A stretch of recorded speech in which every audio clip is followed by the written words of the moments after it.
है। सेंटर पर एक बहन आती है दिल्ली में, 60s में होंगे उसके, 65-70 के आसपास होंगे। तो उनको सडनली कैंसर डायग्नोज हुआ।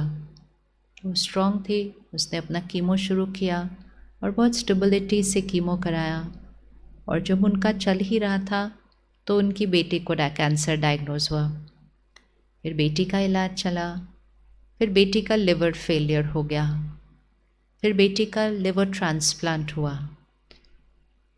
बेटी का एक बेटा है छोटा, फिर लिवर ट्रांसप्लांट सक्सेसफुल नहीं हुआ। तो डॉक्टर ने कहा कि अभी हम कुछ नहीं कर सकेंगे। तो वो यहाँ से बॉम्बे गई जहाँ उसकी बेटी रहती है, और उसने देखा कि उसकी बेटी सफ़र कर रही है उस शरीर के अंदर। तो उसके अपने हस्बैंड, फिर बेटी का हस्बैंड, बेटी का बेटा छोटा, सबको इकट्ठे किया और कहा ये तो बहुत सफ़र कर रही है इस शरीर में, हम सब ने इसको अपनी अटैचमेंट से रोक के रखा हुआ है, हमें इसको जाने देना चाहिए। अब एक मदर बोले अपने बच्चे के लिए, तो सब लोग थोड़े से डिस्टर्ब हो गए कि हम ऐसी थॉट कभी नहीं क्रिएट कर सकते, हमें तो चाहिए कि वो यहाँ हो हमारे साथ। तो उसने कहा ठीक है, आप नहीं कर सकते ना तो आप बाहर जाओ, मैं बैठती हूँ उसके साथ। और फिर वो अकेली बैठी उसके साथ बातें की। वो बेटी कॉन्शियस नहीं थी, लेकिन आत्मा तो हर बात सुन सकती है। हमें लगता है बातें यहाँ से और यहाँ से होती हैं, सिर्फ बातें यहाँ से और यहाँ से नहीं होती हैं, बातें यहाँ से होती हैं, है ना। तो उसने 15-20 मिनट बैठ के अपनी बेटी को कहा, मुझे पता है तेरे को बहुत चिंता है कि तेरे बेटे का ध्यान कौन रखेगा, हम सब बैठे हैं, तुम सोचना नहीं, बिल्कुल। अच्छे से उसने उसके साथ जो बात करनी थी बात की, और फिर योग किया उसका हाथ पकड़ के। एंड 20-25 मिनट्स में वो आत्मा ने शरीर छोड़ दिया।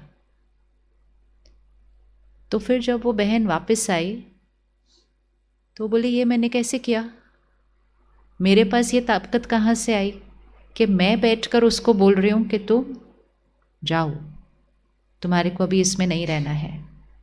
और उसके बाद वो बहुत एक बुजुर्ग ऐसे माता जी जैसे है ना, जिसको प्रॉपर मुरली भी नहीं समझ में आती है ठीक से, लेकिन बाकी ज्ञान में कोई नहीं परिवार में। इनफैक्ट वो सब लोग थोड़े अगेंस्ट थे जब वो सेंटर आती है। लेकिन फिर वो सब सेंटर आए और उन्होंने कहा ये इतनी स्टेबल रही, इसके स्टेबल रहने से हम थोड़े से, तो वो जो आपको लगे कि देखने में वो सबसे ज़्यादा शैटर हो जाएंगे, उसने ही उसको योग करके आत्मा को छुट्टी भी दी। और उसके बाद उतनी स्टेबल भी रही कि घर के बाहर सारे भाई स्टेबल हो गए। जब से वो बहन सेंटर पर आई, किसी को सेंटर पे पता भी नहीं है उसके साथ इतना बड़ा कुछ हुआ है, क्योंकि उसके चेहरे पे कुछ दिखाई नहीं देता है।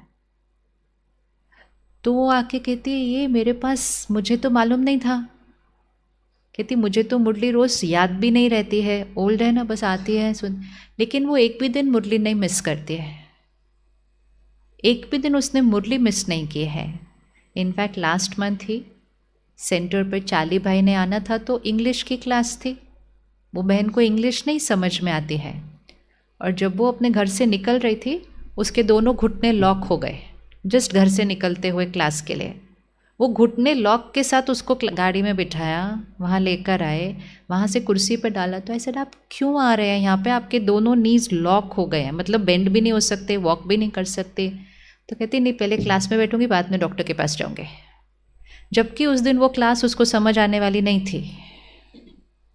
नीज को पूरा गाड़ी में से ऐसे खींचा, कुर्सी पे रखा, कुर्सी से नीचे 1 फ्लोर लेके, लेकिन वो आई। वो था उसका नियम, वो था उसका नियम कि चाहे कुछ भी हो जाए, मैंने मुरली क्लास मिस नहीं करनी। मुरली क्लास के पहले मुझे योग ज़रूर करना है। मुरली याद नहीं रहती, मुरली की कोई भी पॉइंट याद नहीं रहती, लेकिन मैंने आना ज़रूर है क्लास के अंदर।